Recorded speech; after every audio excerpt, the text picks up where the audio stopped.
Office analyst for the Vertical, a successful endeavor. Woj Narowski and the rest of the crew on top of this. So Bobby is with us here. What's up there, Bobby boy? How are you, kid? Good. Good morning, guys. How are you? Good, man. Merry Christmas. Everything good with the You family too. and everything? Everything's Santa great. good? Yeah. Nice, Oh yeah. nice. Well, as you know, BT, when they get older, it gets a little easier. Yeah, so you got that looking. I saw some of those pictures you put up there, so I know. Yeah, craziness. I know you had a struggle. Yeah, a struggle in a good way, and a struggle that I'm looking forward to being tweaked at some point when they're no longer maniacs. I hear you, man. So listen, want to run a couple of things by you. And I don't want to spend the entire segment on George Karl's book, but there's some pertinent stuff in there. And, you know, the one thing we hear about baseball, and this specific to his PED claim here, baseball circles going back to the, mid to late 90s and, of course, into the early 2000s, a lot of baseball executives now and since have said, man, we kind of look the other way. We're a little culpable as well. As I said, as I introduced you, you were a part of the Nets front office for a long time. So did you guys ever have those honest, raw conversations, wondering if PEDs had permeated your sport? No, we never did. And from a drug testing standpoint, the league is, as thorough as I've seen compared to some of the other leagues as far as from a testing standpoint. And it's pretty hard to mask something if a player wants to go in that direction. I think in the NBA, I think where we've seen the involvement of from a strength and conditioning standpoint has certainly changed. We went from the days of one strength and conditioning coach to now we've got 3 or 4. We've got a director of sports performance. We've got there's a lot of different ways that guys have improved their bodies, and it's a year-round sport, as you know. So no, we never had the conversations where we got into camp and we said, wow, that player, he put on 20 pounds. Is there something maybe he did over the summer? Because if it did, he would definitely get caught with that. So I never really kind of second guessed ourselves as far as from a PED standpoint. Do you think George Karl's claim has any weight behind it, Bobby? Well, I wish he would have named some names. I think when you throw out something like that, and that I didn't read the book, but I've seen the excerpts of it. And if you're going to go in that direction, put some names to it. Especially for that's a damaging, accusation. So, every guy has their own opinion. I'm sure you'll probably see something maybe from the league from a reaction standpoint, because that is, when you get into the PEDs, the gambling aspect, when we saw, I guess that was over 10 years ago with Tim Donaghy. Those are some things that the league, from a damage control standpoint, you've got to be proactive with. Interesting. So you think that this should generate a reaction rather than wow? Because almost I can look at it two ways here, Bobby. If you respond to it on some level, you almost validate it. No, yeah, you can dismiss it and make it go away, right? Well, you can, but you could also say that as far as from a testing standpoint, that that the NBA has the most, as I said, the most thorough. And we test 4 or 5 times a year. We test our coaches, we test our players, we test in the off season. And we've got a comprehensive drug program, and I think if it was something that it was in the league, I think you would have seen from a collective bargaining, that they just signed, a couple weeks ago or agreed to a couple weeks ago, that it would have been a more proactive approach. But I don't see it as an issue in this league. Wait, Bobby, I have a question. So if the coaches are tested, how come Steve Kerr wasn't pinched for smoking weed? No, seriously, medicinally. Seriously. Well, it depends on when he was tested. Maybe he was out of his system by then. Gotcha. It's a little bit different than than the 4 times during the year. And he's probably got a medical exemption, given all the back issues. He might. He's in the right state for it, too. Bobby Marks with us here. Bobby, one of the great front office contributors, an analyst for The Vertical, which is a terrific publication, great website, really analytical. Whatever you want with the NBA, they've got it. Trust me, it's really good. Bob, you know as well as I do, the NBA, and the ratings bear this out, because the Cavs and the Warriors from Christmas had the highest overnight that they've had in well over a decade, basically 12 years. So the numbers just were through the roof. And we know with the NBA, whether it's the Celtics and the Lakers when we were kids or when we were in college, the Knicks and the Pacers with Reggie, that dynamic, the subtext of the NBA is always about rivalries, Bulls and Pistons. And it's apparent to me that The NBA right now is in a very, very good place. It seems highly sustainable. It looks like the NBA is just knocking it out of the park right now. Is there anything that worries you about the NBA? Anything jump out?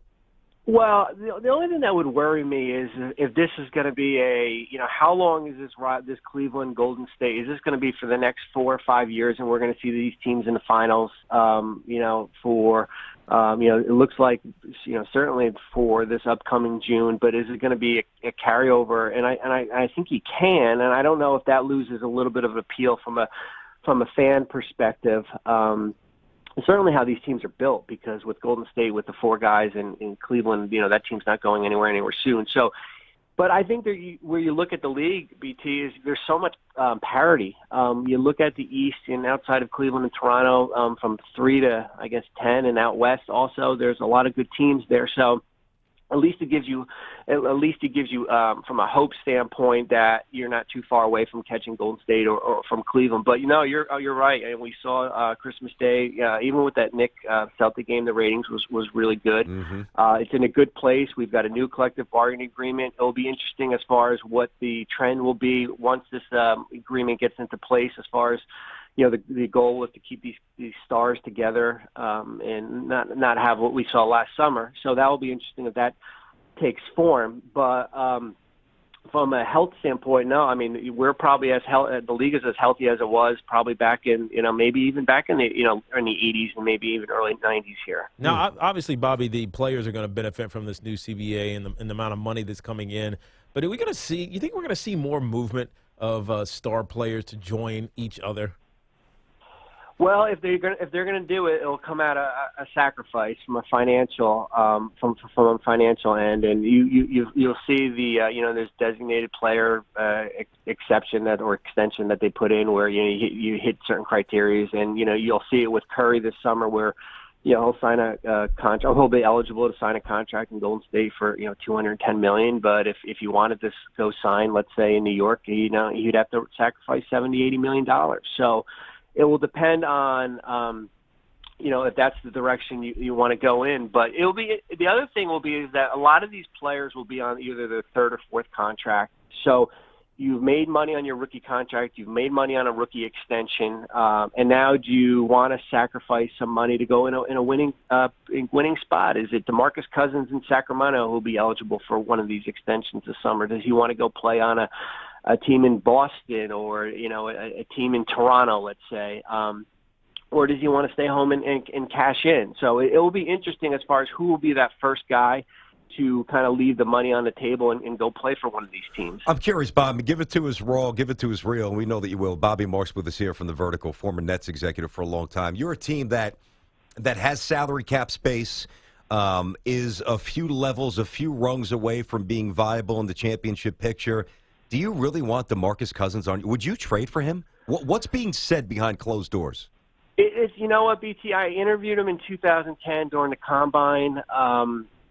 I found him to be he reminded me a lot of Kenyon Martin. Mm-hmm. I thought that if you can kind of get in that bubble, then or inside his kind of within his in his realm, that that you can kind of break through.